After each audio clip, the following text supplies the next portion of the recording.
This is a presentation from the Supernaut Network.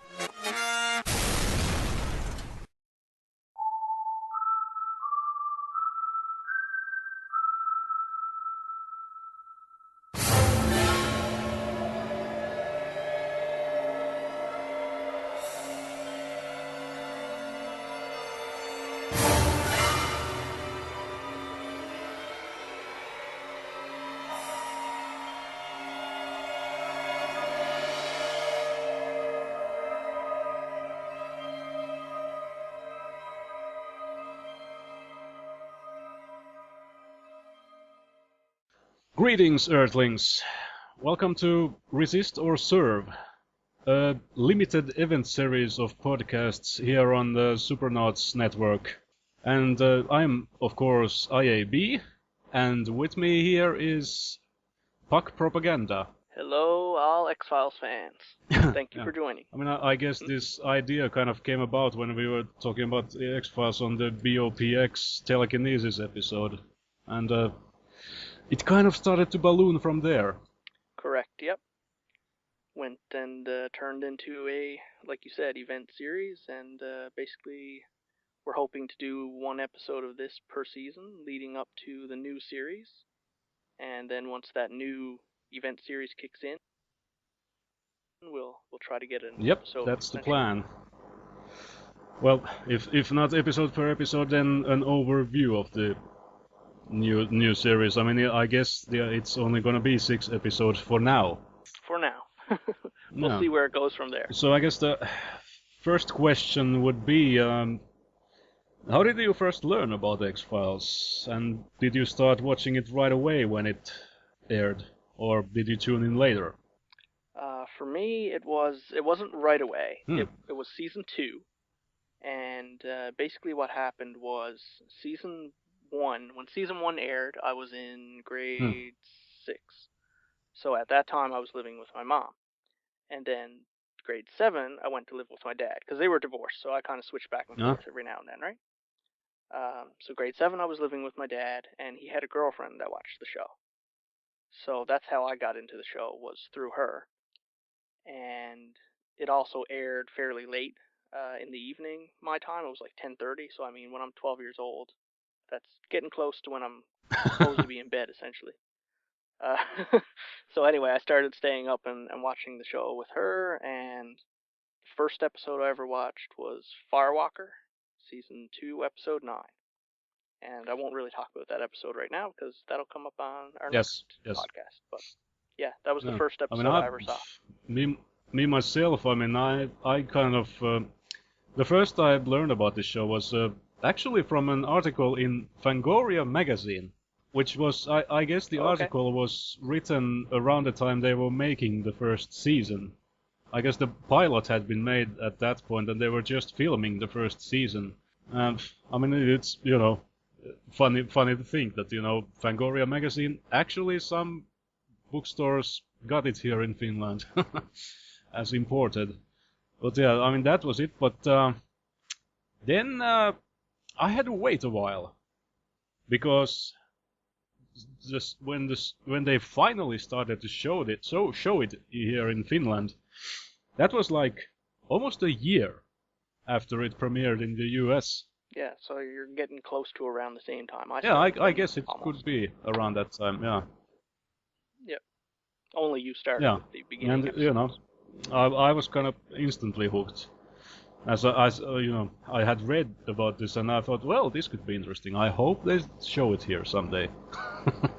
And I was a devoted watcher until the end, basically. Yeah. So my first episode was a Monster of the Week one, so I didn't have any idea about the whole mythology in the beginning. It wasn't until slowly getting into some of those episodes in season 2, and then rewatching season 1 on a Canadian station we have here called Space, and they used to show reruns, and that's how I caught up on season 1. 2 FBI agents assigned to the same cases for different reasons. No explainable cause of death. Do you have a theory? You believe in the existence of extraterrestrials. One a skeptic, one a believer, both trying to answer questions that were never meant to be uncovered. I think those kids have been abducted. By who? By what? Seal this up. Nobody sees or touches this. Distinguishing features indicate subject is not human. You've got to trust me. I gotta know what they're protecting. Hold it right there.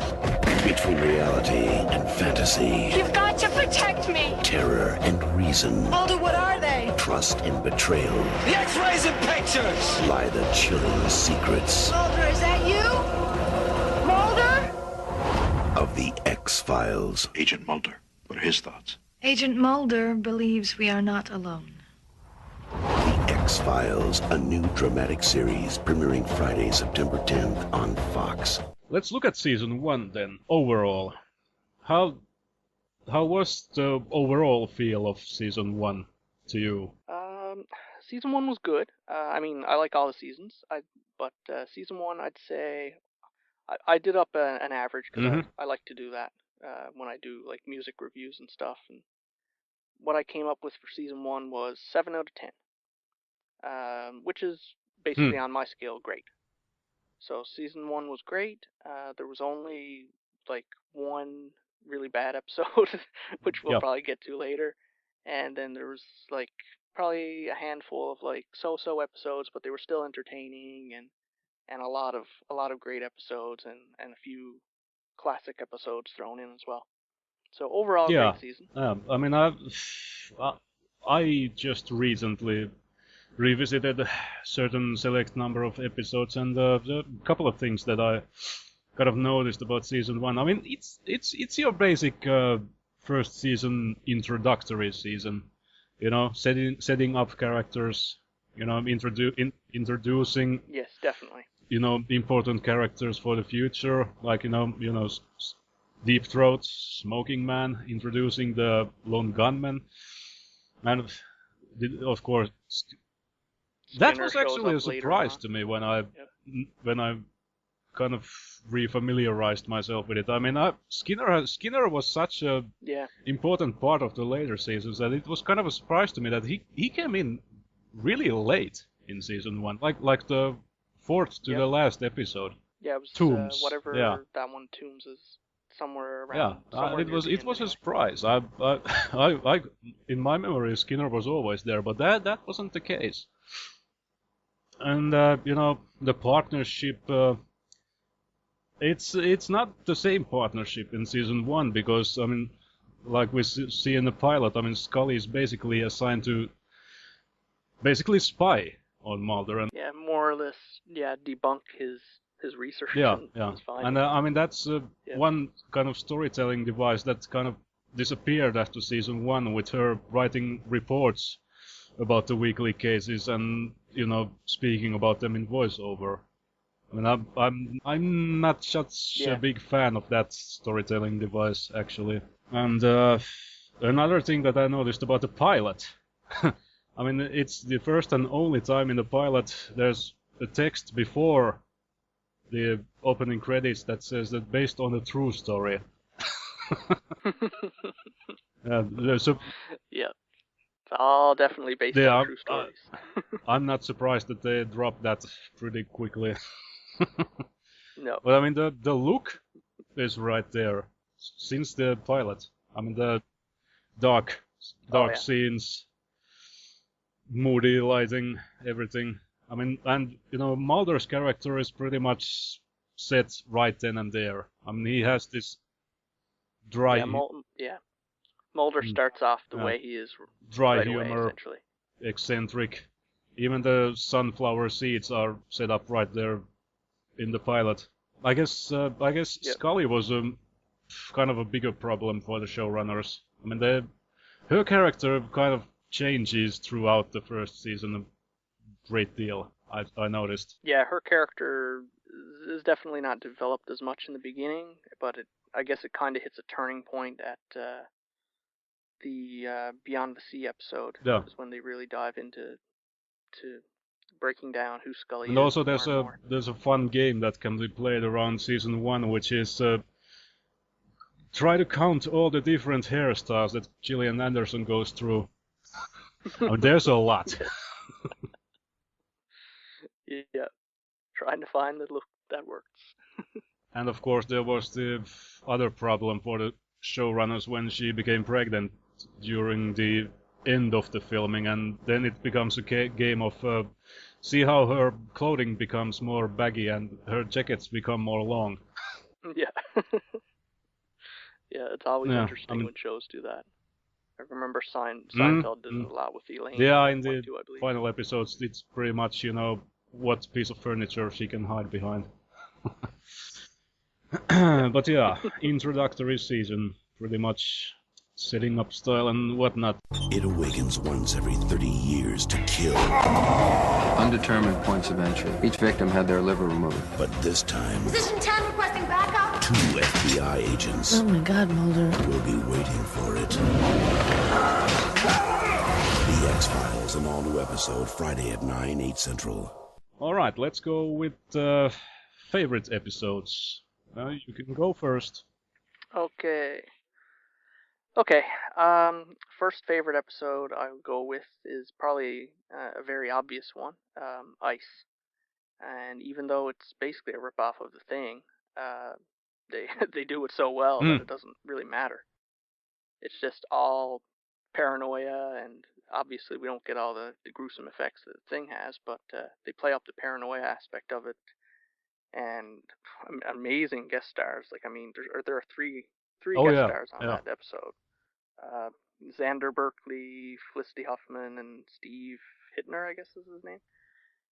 And I mean, they all go on to do a lot of TV work and stuff after this. And I mean, I think Xander Berkeley was fairly popular even before then. And he's been in a lot of movies as well as TV. Yeah, but yeah, just a great cast for what's essentially a box episode where they're enclosed in one small location and just going off a huge amount of great acting and character work. Yeah, that's one of those episodes that I did rewatch during this beginning of the week, and it's very, very clearly The Thing has been an influence, but also, I mean, the parasites, they're basically worms, and I don't know, there's a scene where they are going to put one of these worms into Mulder's ear, and I got a strong Star Trek II flashback about that as well. But if you want to borrow from the best. Oh yeah. Yeah, and I mean, a lot of the X-Files episodes borrow. I mean, a lot of the monster concepts and everything has been mentioned before somewhere in literature or in real life. Yeah. So it's no big deal if they borrow from actual fictional stuff too. In my well, as my first pick, I'm gonna go with a fairly original monster. That would be, of course, Tooms. As the first episode he appears in, which is Squeeze. It's episode number 3, if I'm not mistaken. Yeah. Yep. It's the first Monster of the Week episode, essentially. Yeah. And I mean, that's basically the Monster of the Week that kind of sets the bar for every following Monster of the Week. I mean, you got Doug Hutchison, who is just... I mean, that guy is creepy to the extreme. And Tooms is such a great invention. I mean, basically a mutant who needs to devour 5 livers every 30 years, and then in between he kind of hibernates.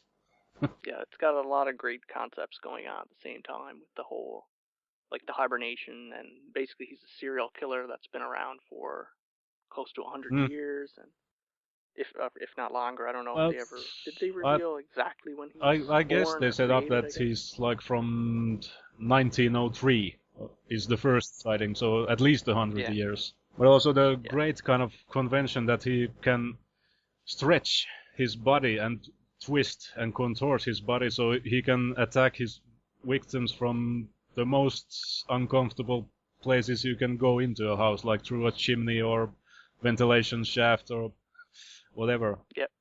Yeah, so there's essentially no protection from him either, unless you're, I don't know, locked up in one of those panic rooms. And even those have air intakes. Like Mulder points out that you can spend hundreds of thousands on security, but nobody thinks to put them in air shafts. So no. And then, of course, Tooms returns later in the season in the episode that's obviously titled Tooms, where... Yeah, I actually like that one better than the first introduction of him. He seems a bit more sinister in the second one, and his vendetta against Mulder. He is more sinister. I mean, he's of course he's pissed off. You know, that his mission was interrupted, and he got locked inside a, I guess, insane asylum for a bit there, or some prison hospital or whatever. And yeah. And they actually show him to be a little bit smarter too, as well, I guess, with the whole faking of Mulder beating him up and whatnot. Normally, you'd think this creature's just going to go straight for the kill, but that's actually a bit stolen from Dirty Harry. Again, borrowing. But I mean, the second Tooms episode is also noted that that's the one where we are introduced to Skinner, and that's the other important kind of guest. Well, at that point he was still a guest star, but he rose the ranks pretty quickly. And I guess, I mean, Mitch. Yeah. I guess they needed some more personable boss for the agents or something, because someone who they could kind of, I guess, riff off of a little bit and provide some entertainment instead of. Yeah, I mean those. Boring meeting. I actually forget the names of the two kind of chiefs that they dealt with before.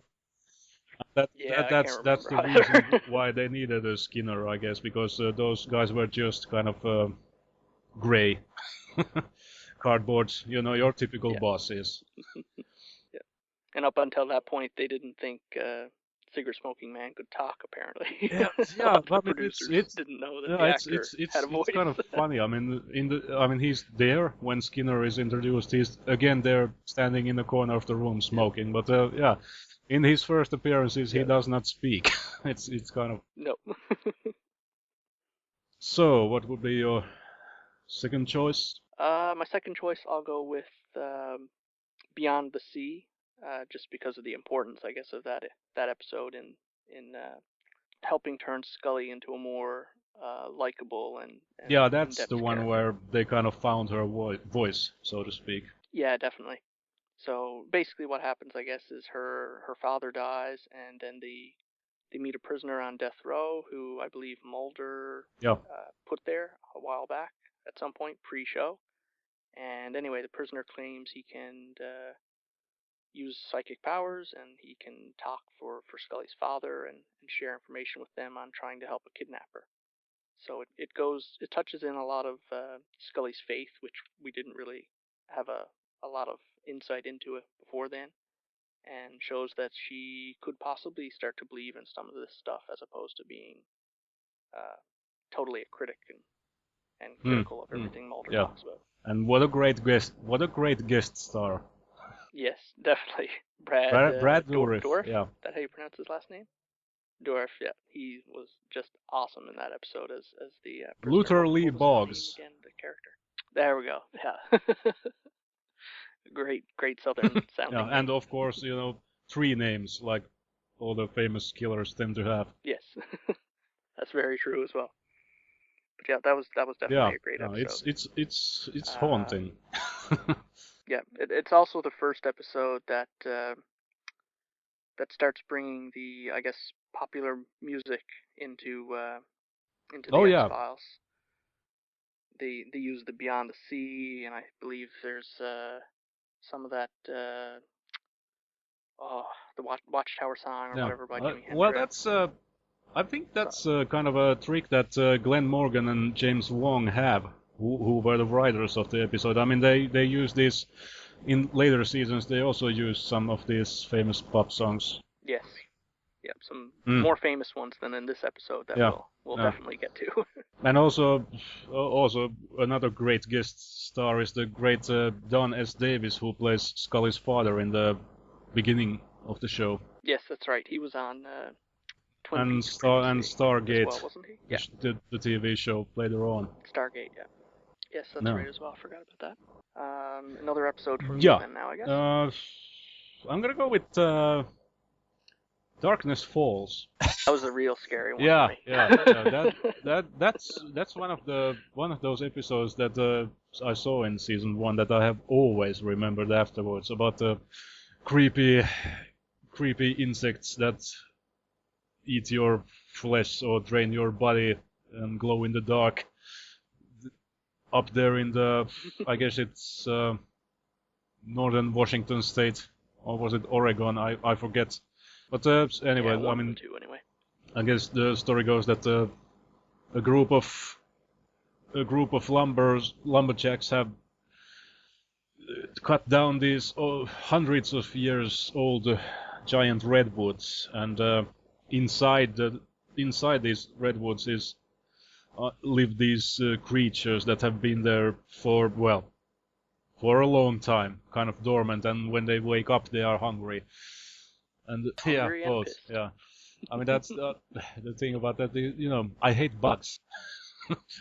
I hate mosquitoes. Yep. I hate wasps. I Me hate too. insects, and that it just the revelation when the character think that it's in the night, the light is keeping these things away, but then it's revealed that no, they are everywhere, but they just, if there is light, they don't get pissed. I guess that was the idea, but they are everywhere. Yeah. And then it's just Yep. if this generator will run into the morning, so we can keep this light on. But yeah, that really creepy, crawly episode there. Yeah, lots of suspense in that one too, with the whole Yeah, light thing. and a couple of notable guest stars again. And I guess the one I recognize the most is there is this. I guess he's a eco-terrorist. He was played by Titus Welliver, who was, of course, the Man in Black in the final seasons of Lost. Oh, okay. Yeah, I remember that now. Yeah, I totally forgot. He was in that and episode. again, looks so young in that. Oh yeah, must be different for sure. But yeah, that's. And then yeah, they also had Jason Big or Bay, or I don't know how I you guess pronounce it's his last name, man. It's weird. Jason Biggie. I guess it's. Okay. Yep, the who a lot of us have recently seen in the Scientologist documentary, because he was in that stuff and then came out against it. I didn't watch that one. Oh, okay. Yeah, it's great. They interview him a lot, and he's basically just ranting about Scientology. The Okay. whole movie. But yeah, apparently he got the role in this one too from being friends with Duchovny. So they go back a ways. All right. So They end up together on Californication. another thing that that I haven't sadly watched. Californication is awesome if you like Duchovny. Ah. The first couple seasons are awesome either way, but later on it just gets a bit plodding through and repeating the same stuff over and over. But I mean, Duchovny is entertaining throughout the whole thing. Well, So. maybe I'll check into it someday. So, your third pick. My third pick, I will go with a child killer episode, because they're always great. Eve. Oh. Basically child killing, or they're child killers. They're child killers, not children getting killed. Childs that are killers. Yes, there we go. So basically, there's two girls that are identical, and their fathers are murdered in two separate places that are 3,000 miles. And yeah, they're trying to figure out, well, how is this connected? And then there's more clones that come into it that are trying to capture the girls so they can raise them, because apparently they all start to go psychotic once they hit the age of around 20. So yeah, it's a really creepy episode all around, and the guest star in this episode, Harriet Harris, plays multiple characters. So really, really good work. That's from her. another one of those images that kind of has haunted me. Is I guess one of the characters she plays who is locked up in a cell. And Yes. of course, Yep. the whole image of creepy twins is always works. Yeah. One creepy kid, bad. Creepy twins, come Even and play worse. with us, Danny, and so forth. Yes. Yeah. So I had to think about my last pick for. Well, okay, it's basically my fourth pick because the Tombs episodes kind of count as one. Yeah, we'll count them as one. But I guess it would have to be EBE, aka the episode where we meet the lone gunman. Fan favorites, the lone And gunman. another one that kind of was supposed to be a one episode deal, but I guess people just couldn't get enough of those guys. And Mulder, it's kind of they are kind of a device to point out that Mulder is not necessarily the most weird character around. Correct. Yeah. Yeah. Their interactions with Mulder are always great as well. So I think that helped lock them into a few more episodes. Yeah. But I mean, the whole story basically that. I mean, it's one of the few mythology episodes in season 1, which it kind of deals with a UFO being shut down in Iraq, and its passenger is been transported through a truck that has this secret medical room built in it, and a bunch of UFOs are kind of tracking it, or are they? I mean, the whole episode is kind of this mind game between Deep Throat and Mulder. Deep Throat is giving Mulder some falsified information, some real information, and he kind of tells Mulder that you have to find out for yourself what is the truth and what is not.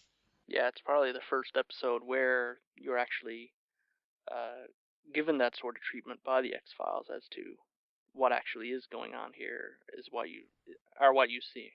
Is what you are seeing real, or is this just to throw you off the case or throw you off what you should understand Yeah, I about mean, the show? Mulder and in the middle of the episode, Mulder and Scully are tracking this truck, and there is a supposed abduction that has happened, but which turns out to be kind of a fake to lead them off the real tracks. But yeah, I mean, it's kind of played in the same way that then there was this real abduction in the pilot. I mean, the whole episode is kind of a continuation of the pilot, in the way that there are these spots in the road where time disappears, and I guess there's radiation and whatnot. But yeah, that's and of course that last revelation by Deep Throat that after the Roswell incident, several governments in the world made this kind of deal that they would exterminate all surviving aliens. Yeah, not quite living up to that end of the deal. Well, that's for further seasons to reveal. So yeah, we're gonna talk about the one bad episode. Oh briefly, yes. Well, one or two. I mean, I might have two. You But have yeah, another one? I mean, Okay, what? cool. Bad episodes. So yeah, the only really bad episode, I guess, for me in this season is the Ghost in the Machine. Just because I don't know, it just comes off so cheesy and just badly performed, I guess, in aesthetic and whatnot. It's like a really bad 2001 knockoff that doesn't make the computer have any menace it's that whatsoever. You're just looking artificial at some blinking light. intelligence gone haywire. Yeah. There have been better movies made about that subject, I think. Oh, definitely, for sure. Yeah. So, and you're locked in this, what is it, apartment building or business office or something? I mean, there was this episode essentially, and nothing really happens. High tech of building, yeah, which has artificial intelligence, and it kind of goes haywire. Yeah, I had to think about that for a while. It's one of those that I don't have a good memory of. I guess it's for a reason. Yeah, yeah, it's not that great. The only I guess I don't even know how to call it interesting because it's kind of lame. But the only interesting part of the episode is Scully almost gets chopped up by a fan, but even that was pretty weak. Apparently, originally they wanted her to fall down an elevator shaft or the elevator to go haywire, but that was too expensive to do, so they opted in to use a fan instead. The elevator thing has been done to death anyways. Yeah, that's true as well. But yeah, okay, so I had a couple of episodes that are a bit lackluster. One of them is Space, about this alien ghost that's kind of hunting people associated with the space program. When I just remember that it's a good idea, but the execution is a bit hokey. I mean, it has a good guest star, Ed Lauter, but I don't know. Yep. Something about that episode just doesn't work. Yeah, it'd be a mediocre-ish one for me. I like the imagery of that face. I think that's really well done in the episode, but yeah, overall it's definitely a weaker episode. But for me, it's still watchable. I'd still rewatch it and whatnot, but Ghost in the Machine, I'm skipping that. Next time I go through X-Files, I'm just not even bothering. Yeah, another one for me is Fire. Which is basically the whole thing is a riff about the Firestarter by Stephen King, but in this case it's a guy who's the pyrokinetic. I mean, it's the effects are all right, and it has a good guest star again, Amanda Pays, who plays this Mulder's old flame from his Oxford days. But the thing that ticks for me is the guy who plays the pyrokinetic psycho. For some reason, he just overdoes it. He plays it way over the top. So that's the thing that bothers me about that. Yeah, that's true. That he's definitely one of the weaker monsters in the first season. I guess I still enjoy the episode due to the whole Amanda Pays stuff and Scully kind of scoffing at the whole interactions she's having with Mulder. But yeah, from an overall standpoint, it's definitely not a great episode. Yeah. To me, it's that idea has been kind of done so many times before, and they could just the bad guy they could have gotten someone better to do it, someone who's not so obviously a psycho. Yeah. Of all the mysteries in the X-Files, there is one so deadly. They're saying that it could be extraterrestrial. The government will do anything to keep it a secret. They're shutting us down. Even kill their own agents. I don't trust you. You've got no one else to trust. The season finale of the X-Files next Friday at 9, 8 Central. Our last question for today was, how did the mythology go forward during this season? And I guess my answer would be that actually not that much, at least not yet. I mean, basically what is revealed during season 1 is that the government or some shady thing working beyond the government is just hiding evidence about the existence of aliens, and that's about it in season 1. Or do you agree? For the mythology. Yeah. I mean, there's just there's basically a couple of. Yeah, there isn't a whole lot in season 1 at all. There's 1, 2, 3. I think there's 5 episodes, so it's definitely the lowest number of mythology episodes. And it doesn't really go very deep. I mean, in season 1, we're kind of left to believe that the cigarette-smoking man is the prime culprit in the conspiracy, which, as it turns out in the future, is not the case. So it's a kind of baby steps, if you will. Yeah. We get a few bits of information on Mulder and his sister, but it doesn't get dived into a heck of a lot.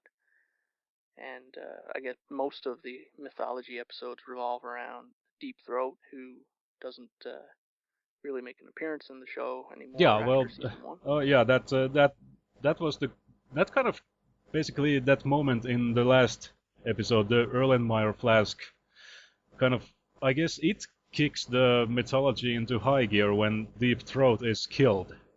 Yeah. Or you could say that he sacrifices himself to save Mulder's life. Yes. And I guess another piece of the mythology really for season 1 is less to do with the aliens and more to do with just the guys trying to get the X-Files shut down. And just trying to keep the X-Files open is more of a important plot line than the whole exactly. alien thing. And the team is disbanded in the end for the first time of many. For the first time, yes. But I mean, that's I guess that is X-Files season 1 in a nutshell. You know, little tiny breadcrumbs that lead to some bigger things later on. Yep, that is true. And of course, you know, very true. And I like that sort of thing. Some people don't. Yeah, I mean, like I guess the the killing of Deep Throat was kind of a shock back in the day. But I mean, if you yeah, that probably definitely. Threw but I mean, compare it to watching. Nowadays, when you know killing supporting characters seems to be kind of a sport between different series. Yeah. Yeah, killing main characters and everything seems to be fun nowadays. But yeah, so I guess that's it for our pilot episode. Yep, seems like we've covered pretty much everything. And as we said, the idea is that we'll be back in a month or so. Yeah, roughly a month. Give D a break with BopX, so you'll be able to listen to us on Wednesdays instead of the regular BopX that's the episode. plan. So that's the plan. See you next month, or hear you next month. Yes. Until then, resist or serve. Bye.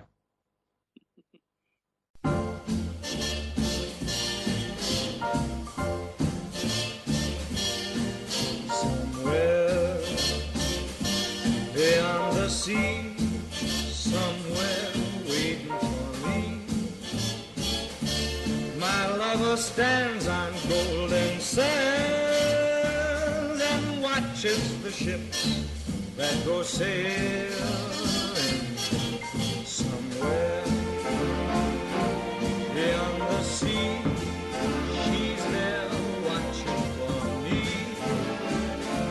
If I could fly like birds on high, then straight to her arms I'd go sailing. It's far beyond the stars,